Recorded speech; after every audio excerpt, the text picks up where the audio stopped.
Lomarin had just finished dressing. He looked at the big mirror in his dressing room and smiled. He was still a handsome man, even though his hair was gray. He was tall, thin, and elegant, with no belly and a small mustache that was light-colored. He had a special way of walking and a style that made him stand out. He said to himself, "Lomarin is still looking good." Then he went to the living room where his letters were waiting for him.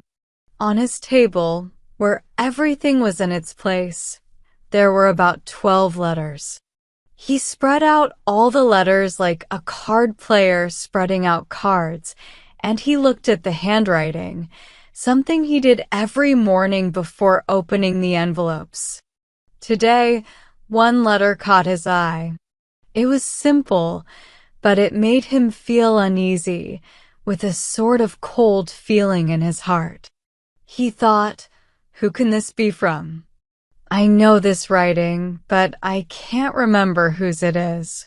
He lifted it up to his face, holding it carefully between two fingers, trying to read through the envelope, without deciding to open it yet.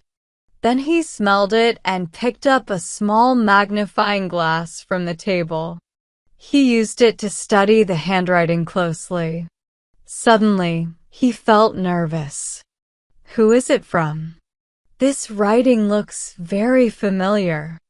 I must have seen it many times before, but a long, long time ago. Who can it be from? Oh, it's probably just someone asking for money. He tore open the letter and read, "My dear friend, you have, without doubt, forgotten me, for it is now 25 years since we saw each other. I was young. I am old. When I said goodbye, I left Paris to follow my husband to the provinces. You used to call him my hospital. Do you remember him? He died 5 years ago, and now I am returning to Paris to get my daughter married. I have a daughter, a beautiful girl of 18, whom you have never seen. I told you about her birth, but you probably did not pay much attention to that small news. You are still the handsome Lomarin, so I have been told.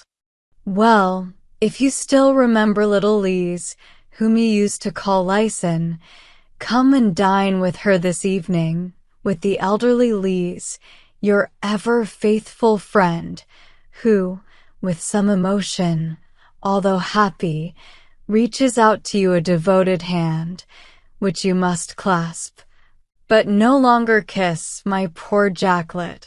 Lise." Lomarin's heart started to beat fast. He stayed in his chair with the letter on his knees, staring straight ahead. He felt a strong emotion that made him almost cry. If he had ever loved a woman in his life, it was this one, little Lise, whom he called Ash Flower because of the strange color of her hair and the pale gray of her eyes. Oh! What a lovely, pretty, charming woman she was, this delicate lady, the wife of that sickly baron who had suddenly taken her away to the provinces, locked her up, and kept her hidden out of jealousy of the handsome Lomarin.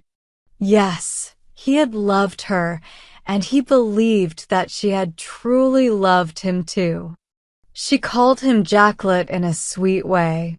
1,000 forgotten memories came back to him, far off and sweet and a little sad now. One evening she had visited him on her way home from a ball, and they went for a walk in the Bois de Boulogne. She wore an evening dress, and he wore his dressing jacket. It was springtime. The weather was beautiful. The fragrance from her dress filled the warm air, the smell of her dress, and maybe even the smell of her skin. What a wonderful night! When they reached the lake, as the moon's rays fell across the branches into the water, she began to cry.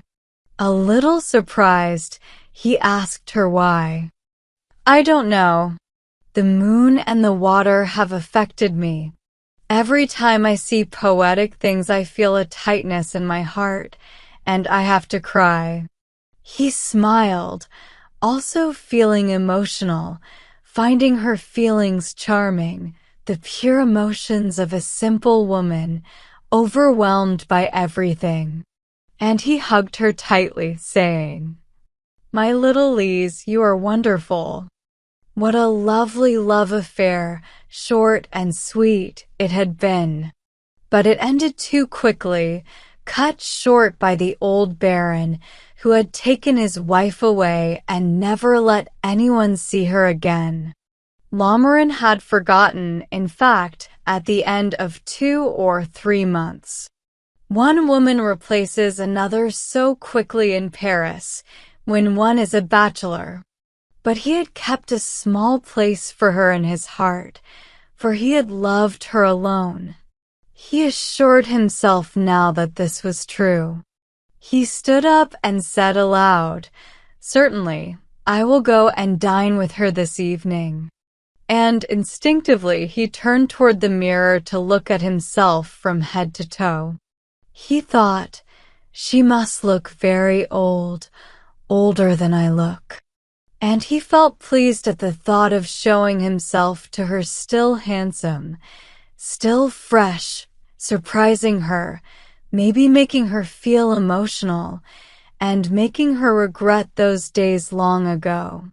He turned his attention to the other letters. They were not important. The whole day he kept thinking of this ghost from the past. What did she look like now?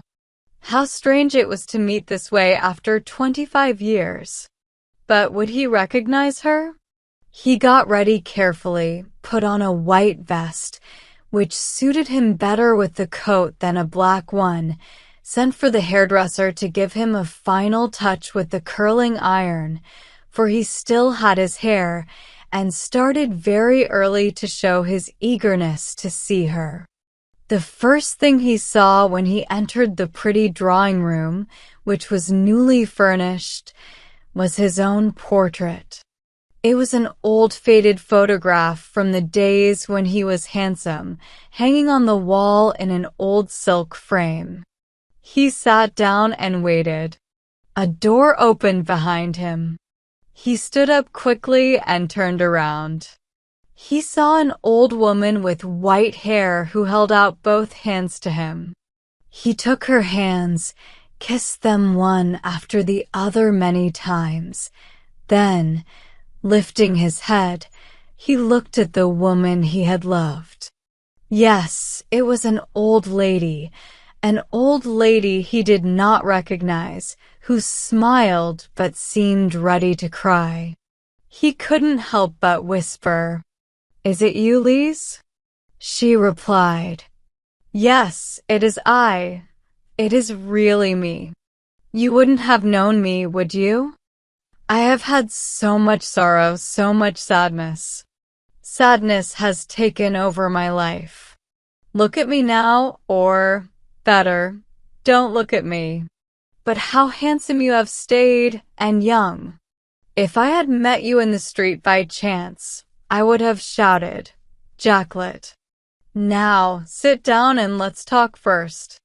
Then I will call my daughter, my grown-up daughter.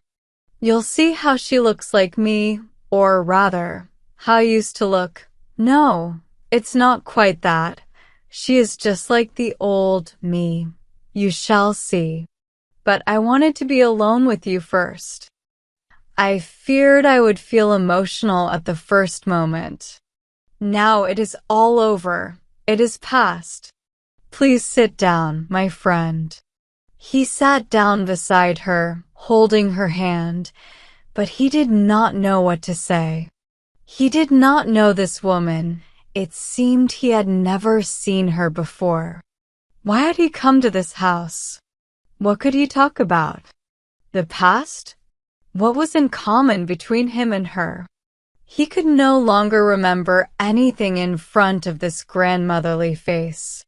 He could no longer recall all the nice, tender things, so sweet, so sad, that had come to his mind that morning when he thought of the other, of little Lise, of the dainty ash flower. What, then, had happened to her, the old one, the one he had loved? That woman from his far-off dreams, the blonde with gray eyes, the young girl who used to call him Jacklet so sweetly? They sat side by side, not moving, both feeling awkward, troubled, and very uncomfortable. As they talked about simple things, awkwardly and slowly, she stood up and pressed the bell. "I am going to call Renee," she said. There was a knock at the door, then the sound of a dress. Then a young voice said, "Here I am, Mama." Lormerin felt shocked as if he had seen a ghost. He stuttered, "Hello, mademoiselle." Then, turning toward the mother, "Oh, it is you." Yes, it was her, the Lise he had known many years ago, who had disappeared and come back. In Renee, he saw the woman he had loved 25 years before. This one was even younger, fresher, more like a child. He felt a strong urge to open his arms, to hold her close again, whispering in her ear. "Hello, Lyson," a servant announced. "Dinner is ready, madam." And they went to the dining room. What happened at this dinner? What did they say to him, and what could he say back? He felt like he was in a strange dream, almost like he was going crazy. He looked at the two women with one thought in his mind, a strange, confusing thought.